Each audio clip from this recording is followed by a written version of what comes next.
Bien. Eh bien, bonjour à tous. Merci d'être venus. Merci à ceux qui suivent cette présentation en webinar.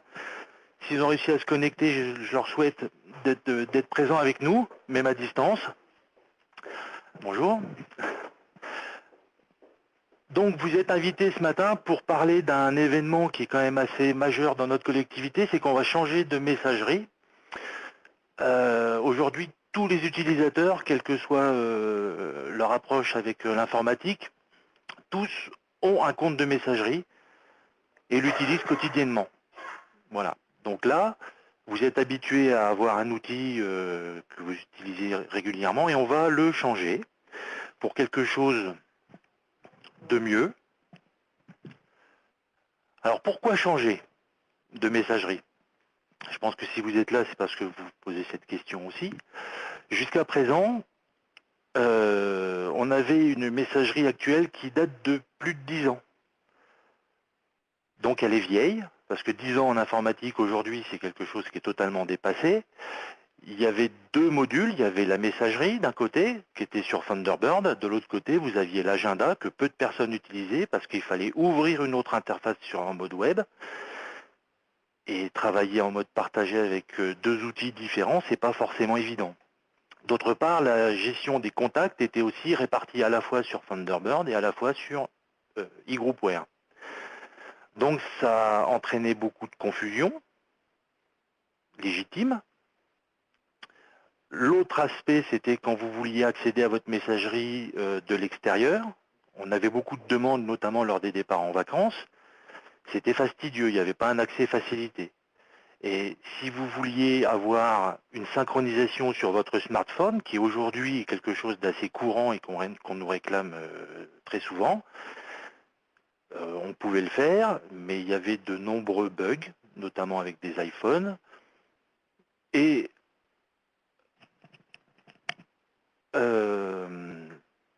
ça a entraîné pas mal de mécontentement de la part de nos utilisateurs. Donc, on a décidé de passer à une nouvelle messagerie. Et on va passer de Thunderbird à Outlook. Est-ce que tout le monde connaît Outlook? C'est la messagerie phare de Microsoft.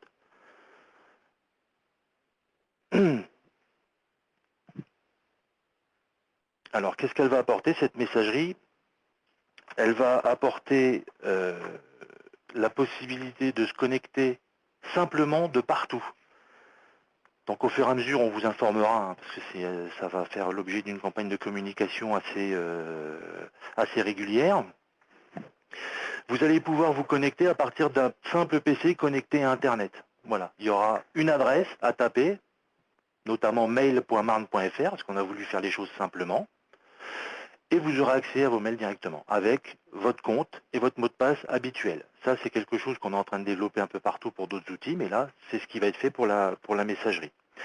Il y aura une synthèse des outils. Donc vous aurez au sein de la même interface vos mails, vos contacts, vos agendas. Et vous pourrez également partager votre agenda avec n'importe qui dans la collectivité. Et aujourd'hui, pour ceux qui utilisaient eGroupware, pour trouver l'agenda de quelqu'un, c'était assez fastidieux. Pour organiser un rendez-vous, c'était pas forcément évident.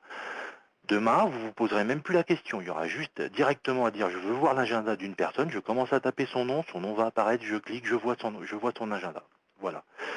Donc ça va être beaucoup plus simple de voir les informations des autres et de partager ses propres informations, y compris pour la base contact. Elle va être synthétisée au sein du même outil, ce qui va vous permettre aussi d'avoir un historique des actions que vous aurez fait avec tel ou tel. Le dernier mail que vous lui avez envoyé, le dernier rendez-vous que vous aviez eu avec lui, tout ça va être synthétisé au sein du même outil. Là, c'est le début. C'est-à-dire qu'on a décidé de partir ce qu'on appelle à isopérimètre, c'est-à-dire au même périmètre qu'aujourd'hui. C'est-à-dire mail, agenda, contact. Demain, on va ajouter des fonctionnalités supplémentaires. Aujourd'hui, quand vous voulez faire un rendez-vous entre plusieurs personnes et réserver une salle, ça se passe en deux temps. Vous allez dans eGroupware, vous faites votre réunion, vous posez votre réunion avec les personnes que vous souhaitez voir invitées, et ensuite vous allez dans une autre interface pour réserver la salle, voir si elle est disponible. Donc ça prend du temps. Des fois, quand vous avez calé votre réunion avec les gens, vous apercevez que la salle est plus dispo. Enfin bon, ça, voilà. Donc là, on va rajouter les salles, ce qu'on appelle des ressources. On va les rajouter dans l'interface. Donc, dans la même action, vous allez pouvoir inviter les personnes et voir si la salle est disponible directement. Voilà. On fera pareil ensuite avec d'autres sources, comme les vidéoprojecteurs, comme les voitures, comme, voilà, on a beaucoup de choses qu'on peut mettre comme ça, et où les personnes pourront directement voir ce qui est disponible ou pas. On a également d'autres outils comme la présentialité, c'est-à-dire le matin vous vous connectez, on voit que vous êtes en vert, vous êtes disponible, donc on peut vous appeler, ou alors on voit que vous êtes en réunion, si votre agenda est à jour, on voit que vous êtes en réunion et là vous êtes en rouge, donc normalement on ne vous dérange pas. Voilà. Mais ça c'est pareil, c'est des fonctionnalités qui existent. Ensuite on passera à vous voir dans les services, quand vous allez être formé, on va y revenir, et ça sera à vous d'imaginer une organisation qui va bien avec. De dire je suis en rouge, mais si vous voyez que dans l'objet de la réunion il y a ça, je peux quand même être dérangé. Bref, mais ce sont des fonctionnalités qui arrivent. Également, on va mettre en place d'autres outils qui sont plus sur du travail collaboratif, comme Teams. Mais ça, je fais juste en parler, je ne vais pas m'apesantir dessus. On va profiter également de nouvelles fonctionnalités pour partager son espace de travail et s'organiser autrement. Donc vraiment, aujourd'hui, vous étiez focalisé sur le mail, ce qui est normal, hein, ce qui est normal, puisque Thunderbird, ça s'ouvre automatiquement, facilement, et il y a peu de gens qui allaient travailler sur l'agenda partagé. Vous allez voir que demain, ce sont des fonctionnalités qui vont vous paraître tout à fait naturelles et qui vont vous permettre de mieux organiser le travail dans vos équipes. Et inter-équipes également. Donc, vous allez être formé à ça et vous allez voir que ça va vous permettre, je pense, d'être plus efficace et de pouvoir organiser des réunions beaucoup plus facilement.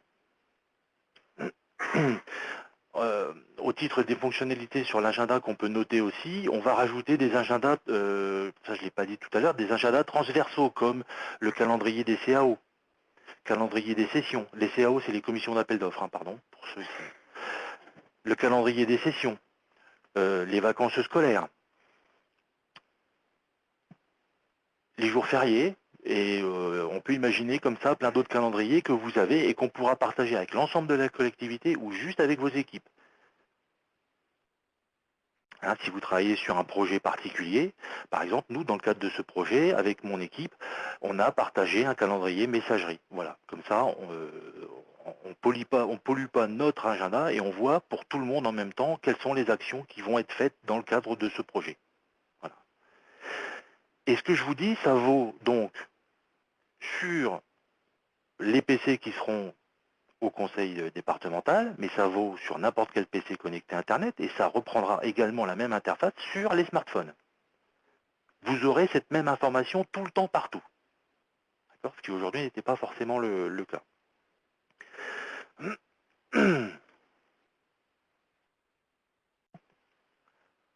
Donc développer le travail collaboratif, je l'ai déjà dit.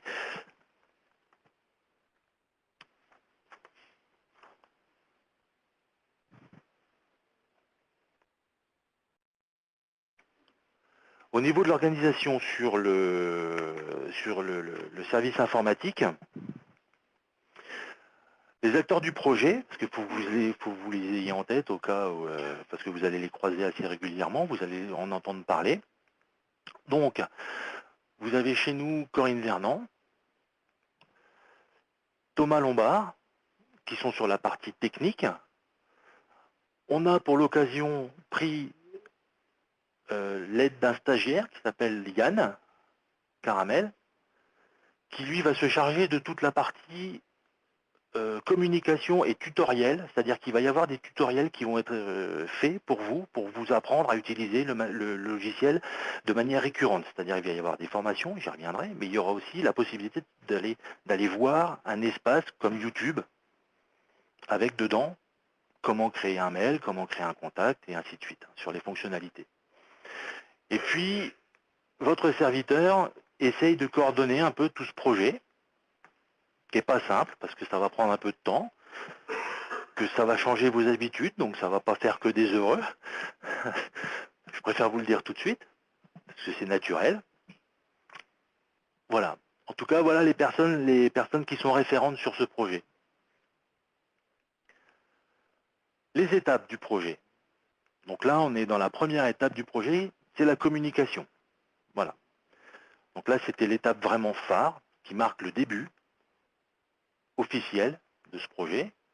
Et vous avez déjà reçu normalement un certain nombre de mails qui vous parlent de l'évolution de la messagerie, de ce qui va se passer. Ça va continuer. On va essayer vraiment de vous tenir informé, qu'il n'y ait pas de fantasmes qui se créent autour. C'est un projet qui est très important et on va le mener le mieux possible en étant le plus transparent possible. Ensuite, il y a la partie installation. Donc ça, elle a eu lieu il y a quelques semaines. Là, ce sont Corinne et Thomas qui ont vraiment mis les mains dans le cambouis pour mettre en place cette machine, parce qu'il fallait aussi faire des tests, parce que c'est important. Donc, on n'installe pas une messagerie en 3 clics de souris, c'est pas vrai. C'est un peu plus compliqué que ça. Donc, les tests ont pris quelques semaines aussi. Ensuite, il y aura la partie, on va revenir dessus, il y aura la partie migration de données. Donc la partie migration de données, c'est la plus délicate parce que nous, on va vous faire migrer un certain nombre de données, mais il va falloir que vous les vérifiez derrière. Donc là, il ne faudra pas traîner parce que entre l'ancienne messagerie et la nouvelle, s'il y a des loupés, sur notamment la reprise des contacts ou sur la reprise des agendas, il faudra savoir nous le dire. Et puis, on essaiera de corriger le tir. Donc, en termes de migration, on va déjà vous demander, mais j'y reviendrai aussi, de faire le ménage un peu dans votre boîte mail. Vous avez vu sur l'intranet un message fin des dossiers locaux. D'accord? Il y a beaucoup de gens qui utilisaient des dossiers locaux sur leur PC pour stocker les mails, ou qui enregistraient des mails en tant que fichier dans leur répertoire de travail. Bon bah là, il faut vraiment s'en inquiéter maintenant et nous dire, et nous contacter du moins pour savoir comment faire pour sortir de cette situation. Parce que sinon, vos mails clairement ne seront pas repris s'ils sont dans l'état actuel. D'accord? Sinon, pour ceux qui ont gardé leurs mails sagement dans leur boîte mail et dans les archives qu'on a mis en place il y a 1 an et demi, 2 ans maintenant, voilà, là tout sera repris de manière transparente. Hein, et là tout le service informatique peut en témoigner parce que nous on est en test depuis 1 mois sur cette nouvelle messagerie.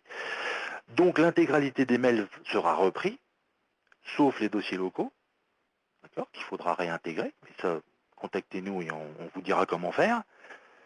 Les contacts e-groupware, et seulement les contacts e-groupware seront migrés automatiquement. Pour les contacts Thunderbird, il y aura une manipulation, une procédure qu'on vous donnera et on vous laissera le choix de la réaliser ou pas. Au niveau de l'agenda,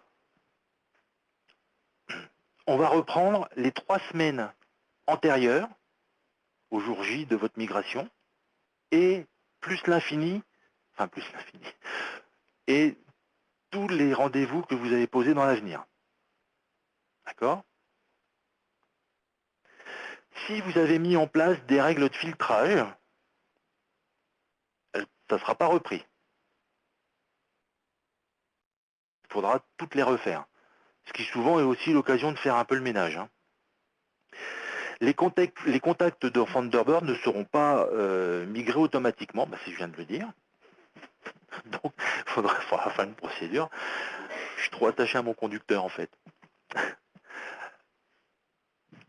Et voilà. Pour toute question, je vous demande d'attendre à la fin, parce que ça, je ne l'ai pas dit, j'en profite pour faire une parenthèse. Pour toutes les questions, à la fin, aussi bien les personnes qui sont ici au Grand Salon ou les personnes qui sont en webinar, on va poser les questions donc une par une. Elles seront saisies pour que les personnes qui sont à l'extérieur puissent les voir, et les réponses seront aussi saisies pour qu'on puisse les mettre dans l'enregistrement. Comme ça, tout le monde sera en mesure de poser des questions, hein, mais à la fin. Et l'étape aussi qui nous paraît, elle, primordiale, c'est la formation des gens, pour qu'on parle, si possible, la même langue, et qu'on parle des mêmes choses.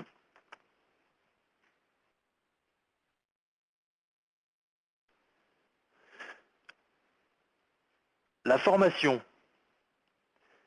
elle va se passer, on peut dire, de 3 manières différentes.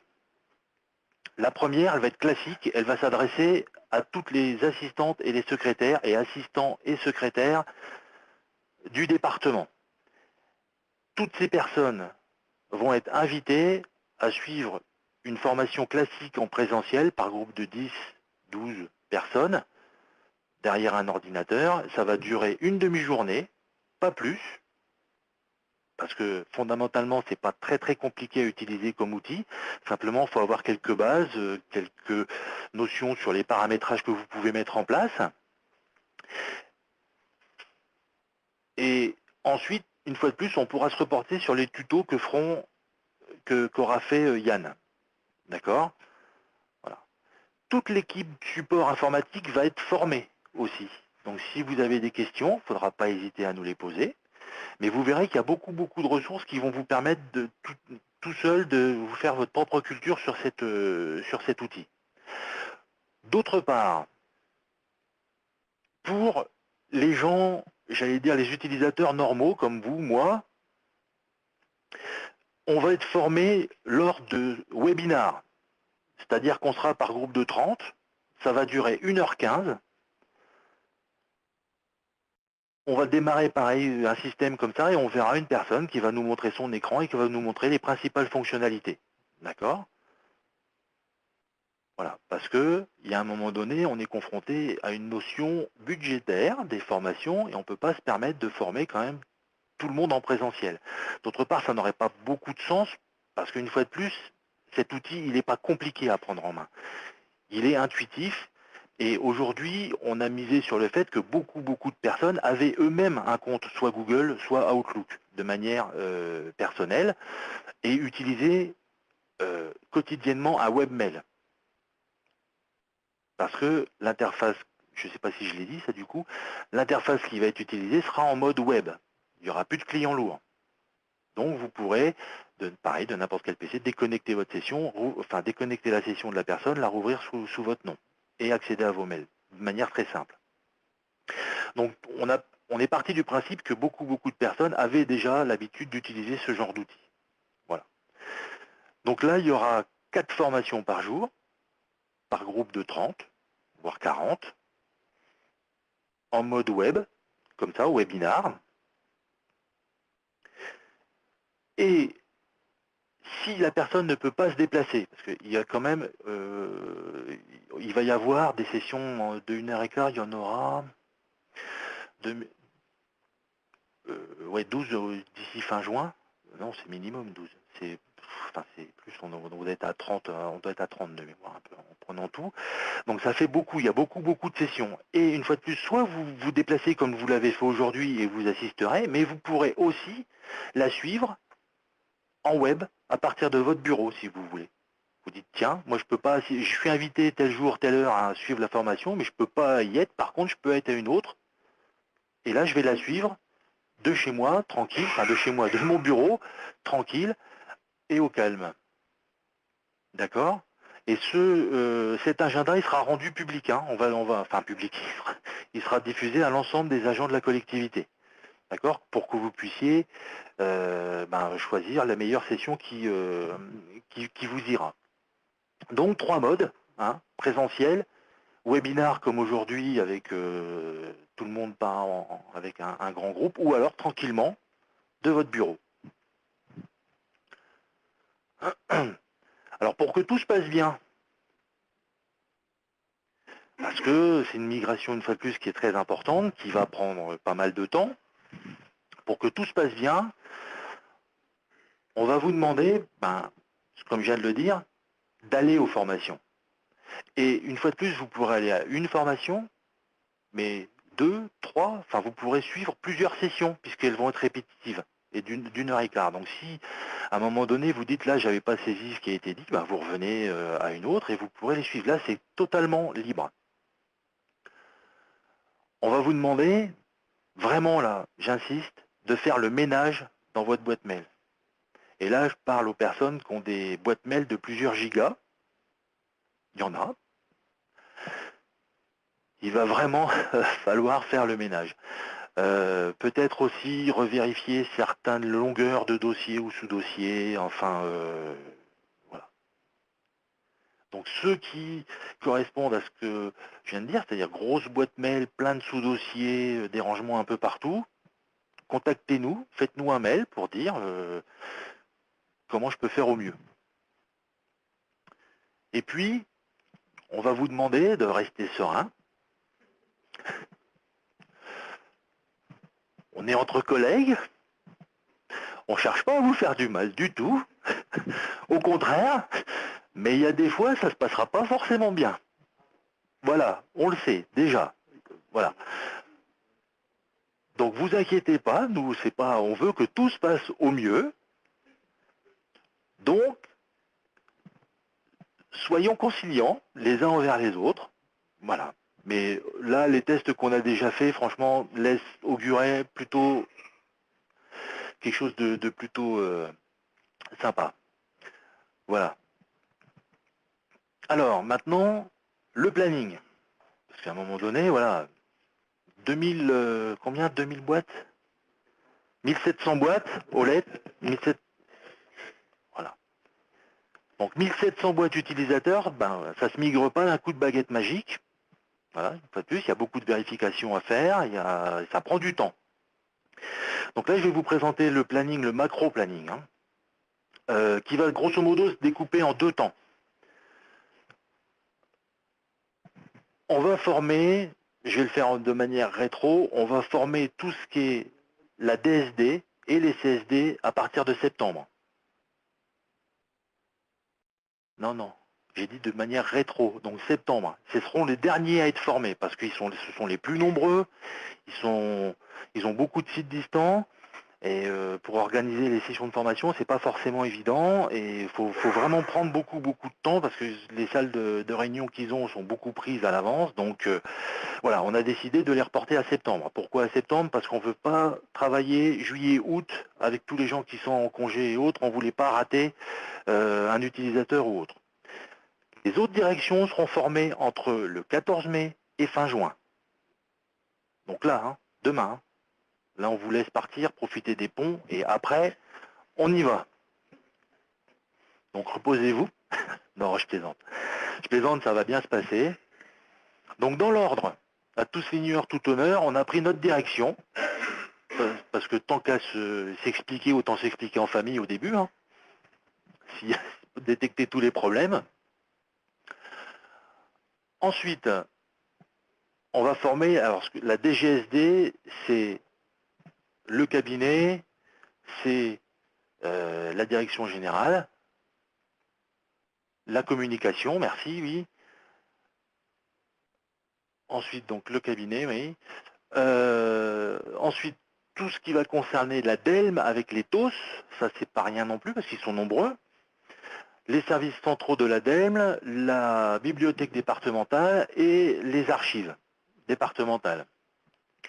Toutes les dates seront fournies au fur et à mesure aux directions.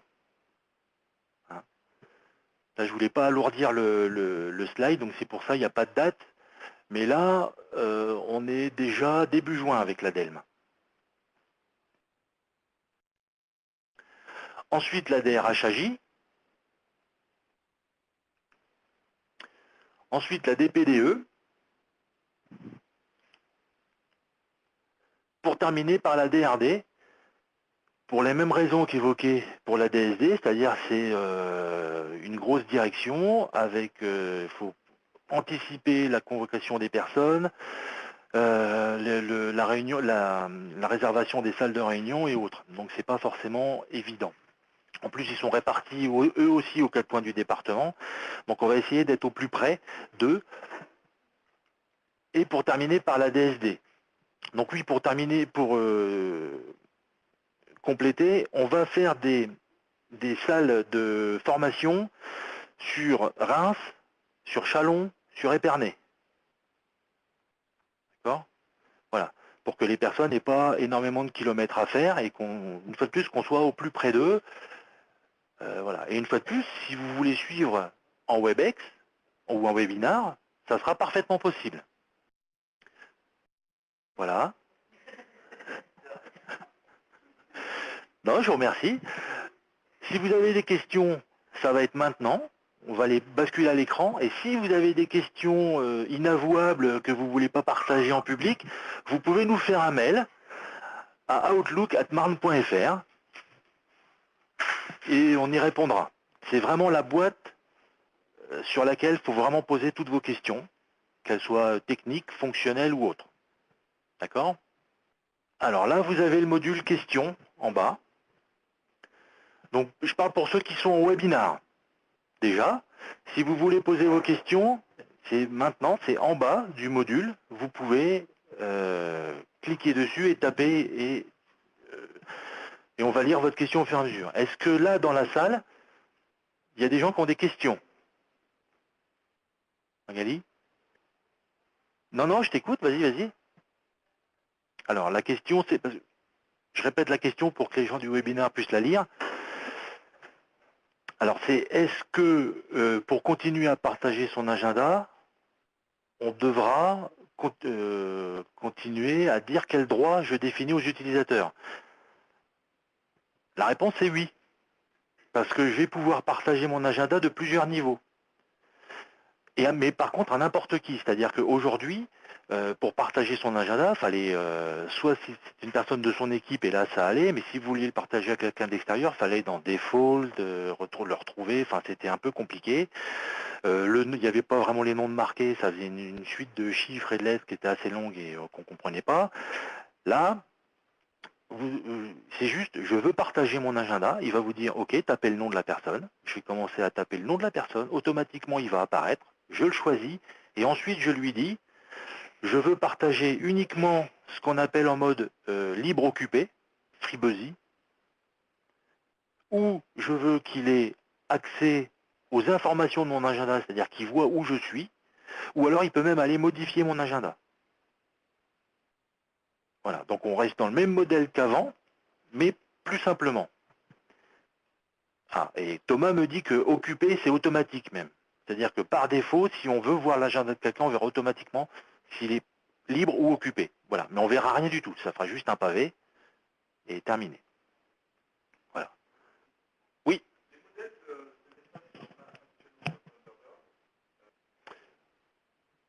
Pas tout à fait comme ça. C'est-à-dire que les modèles, il n'y a plus de répertoire modèle. Mais on peut, je crois, passer par brouillon, c'est ça? Non? Voilà. Il n'y a plus. La notion de modèle, en fait, était due au client lourd Thunderbird. Et pas à la messagerie dont on disposait. Hein. Mais vous pourrez continuer à les stocker. Moi, je l'ai fait. Hein. Pour ça, je parle de la zone brouillon, mais on va imaginer une procédure. Il y a la zone brouillon qui permet quand même de dire je prépare un mail, et puis je le stocke là et il me sert de modèle. Non, non, il va disparaître. Tout ce qui est au-delà de 3 semaines disparaît. Oui?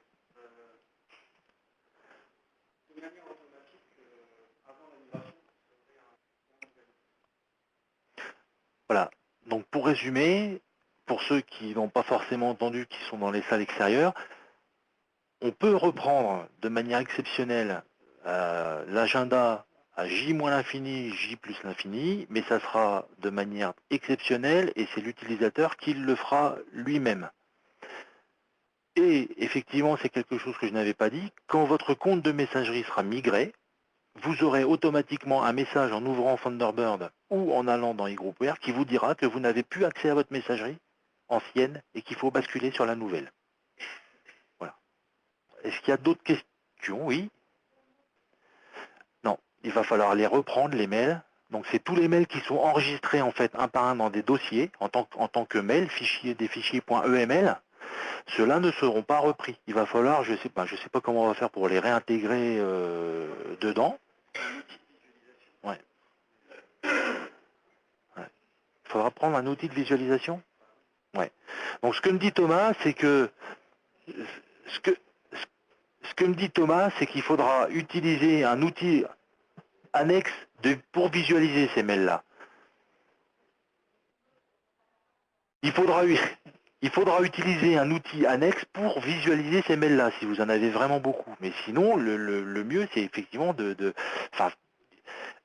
un mail doit rester dans une boîte mail.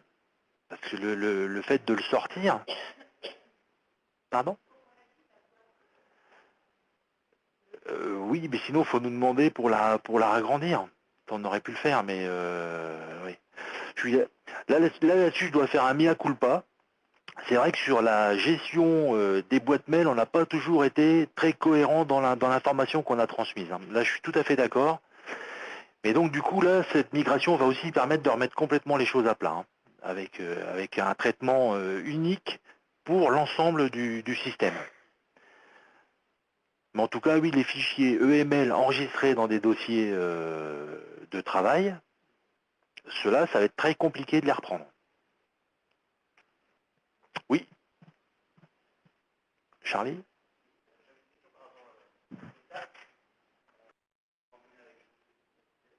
Oui. Alors déjà, la question c'est quid des quotas par rapport à aujourd'hui? Où aujourd'hui les quotas étaient un peu donnés en fonction des demandes, effectivement, ce que je viens de dire, le traitement n'était pas du tout égal. On avait, la personne était bloquée, elle nous appelait pour dire je suis bloqué, on lui étendait son quota. Et la personne qui nous appelait pas, elle essayait de se débrouiller avec le quota dont elle disposait, sans se douter que nous on était capable de lui faire évoluer sa boîte. Demain, ça sera pour tout le monde pareil. Donc, tout le monde aura une boîte de 50 gigas. Sauf, parce qu'il y a toujours un sauf quand il y a un tout le monde, sauf les TOS, qui eux auront 2 gigas. Voilà. Parce que ça peut peut-être évoluer, mais à l'heure d'aujourd'hui, l'utilisation qui est faite, c'est de leur envoyer des mails d'information, ils ont 2 gigas, ça suffit amplement. Et ce n'est pas agrandissable, me dit-on. Donc c'est 2 gigas, 50 gigas. Voilà. Mais alors non, vous dites pas, c'est bien 50 gigas, c'est pas trop quand on dit ça, parce que 50 gigas, ça paraît bien, mais vous allez voir qu'avec l'évolution, les pièces jointes effectivement qui vont traîner de plus en plus, ça peut vite devenir problématique. Donc oui, c'est large, à l'heure d'aujourd'hui, 50 gigas de mail, c'est large. Mais avec l'évolution des outils, voilà. Vous dites pas d'un seul coup, ouf, je suis sauvé, je suis à l'aise. Non, non, ça n'empêche pas d'avoir une bonne gestion de sa boîte mail. Voilà, c'est tout ce que je voulais dire. Autre chose, c'est sur l'envoi de pièces jointes. De toute façon, Internet bride, non, maintenant, la taille des pièces jointes? Non? D'accord. Donc, 25 mégas par mail. Oui, je vous entends pas. Oui. Si ce sont des contacts, oui, les contacts vont pouvoir être repris. S'ils sont dans eGroupware, mais même de manière, enfin, on pourra exporter de Thunderbird les contacts. Alors, par contre, voilà. Par contre, ce qui va être nouveau, c'est que vous allez pouvoir gérer vous allez pouvoir gérer des groupes, des groupes de contacts. Donc là, que vous alimenterez au fur et à mesure, et après, vous n'appellerez que le groupe de contact pour envoyer votre mail. Et voilà, et ça marchera pareil, que les personnes soient du CG ou de l'extérieur, enfin du département ou de l'extérieur.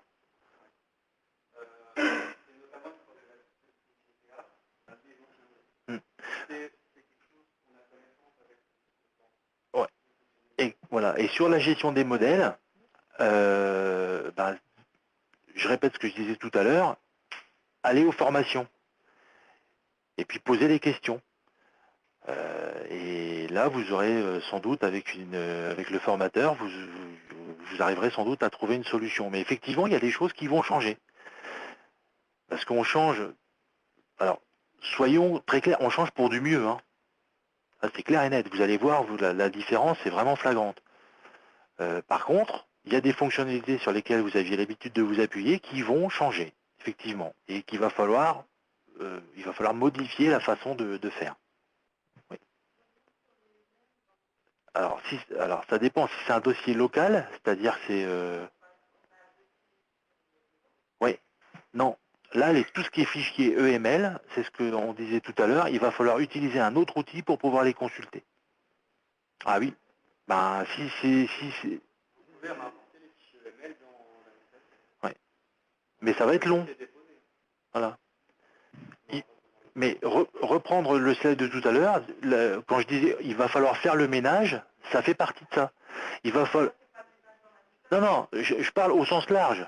C'est faire le ménage, ça veut dire regarder tout ce qu'on a en tant que mail, que ce soit dans la messagerie, que ce soit à l'extérieur.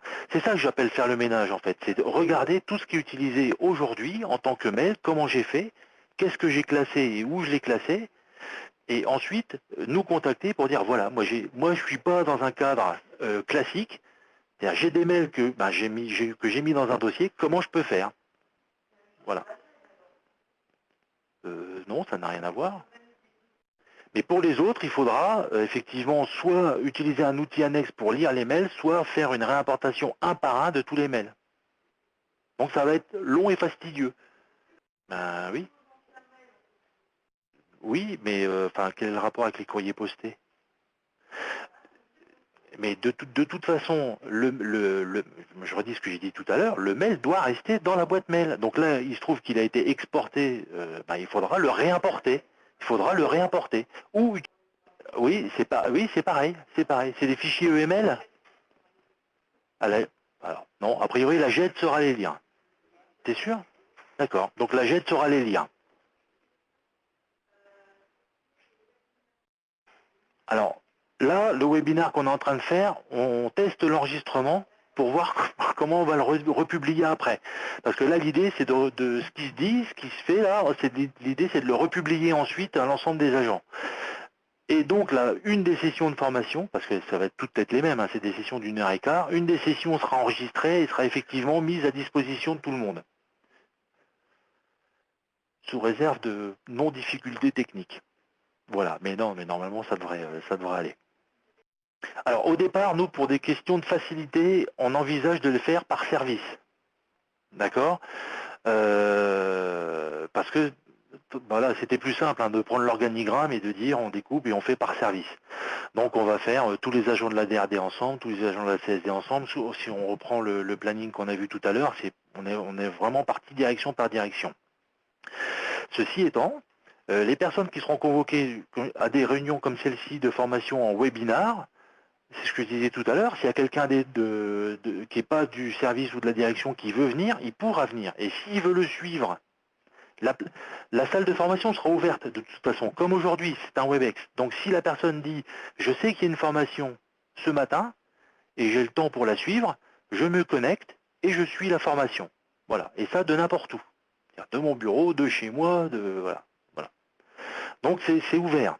Ça se veut ouvert. Et si la personne a suivi une formation ici ou même en présentiel et qu'elle veut se rafraîchir la mémoire avec une autre formation, elle va pouvoir y participer. Il n'y a pas de ticket, il n'y a pas de nombre de participation minimum ou quoi que ce soit, c'est au contraire, profitez-en. D'accord? Et... Oui. Ah bah oui, oui. Oui, oui, ah non, non, c'est vraiment le mail, c'est vraiment le fameux fichier EML. Si vous... Ouais. Fichier EML qu'avec le joint, il faut avoir des outils qui vous permettent de les visualiser actuellement. Monsieur Ganichon, c'est à peu près 15 giga. gigas, il y a un certain nombre de mails. Mais on dénonce personne. Ah bah.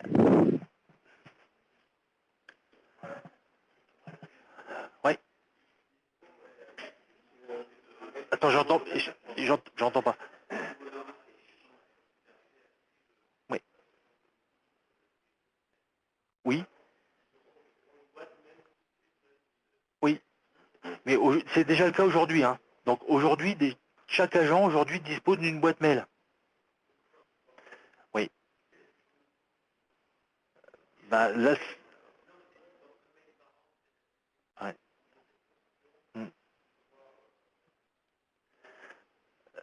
Alors là c'est plus un problème d'organisation effectivement et d'utilisation de l'outil plus que de l'outil. C'est plus un problème d'utilisation de l'outil que de l'outil en tant que tel. C'est-à-dire que effectivement il y a beaucoup de personnes. À chaque agent qui arrive dans la collectivité, on le dote d'un mail. Voilà, donc on est susceptible de lui écrire à n'importe quel moment. Voilà, il a un mail. Donc et quand vous regardez le nouvel organigramme qui a été mis en place, il a une petite icône en forme de lettre. Même s'il n'a pas d'ordinateur ou autre, vous pouvez lui envoyer un mail. En plus, avec le déploiement qu'on a fait partout dans les sites distants des clients légers, cette personne est capable, avec son nom, son mot de passe, d'ouvrir une session à n'importe quel moment. Donc, et d'aller consulter ses mails. D'accord? S'il n'a pas le temps, ce que je disais tout à l'heure, aujourd'hui on lui proposait un accès extérieur, notamment je pense aux TOS. Les TOS avaient des accès extérieurs, mais c'était vraiment très fastidieux. Parce qu'il fallait qu'ils passent par un premier sas de connexion, qu'ensuite ils ouvrent l'intranet, qu'ensuite ils aillent ouvrir les groupware. Enfin, c'était long et pas forcément toujours exempt de bugs. Voilà. Demain, et voilà. Mm, mm. Oui, donc on va travailler dessus, hein. Donc il y a donc pour terminer l'explication, c'est-à-dire que demain, on va être capable de se connecter de n'importe où, c'est-à-dire même sur son smartphone personnel, on pourra installer un logiciel et le mettre en place, ça sera très simple, il n'y a pas de configuration à faire.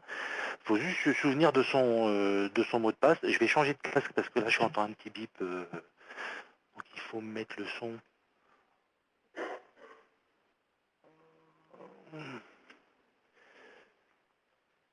Voilà. Attends. Hop. Désolé.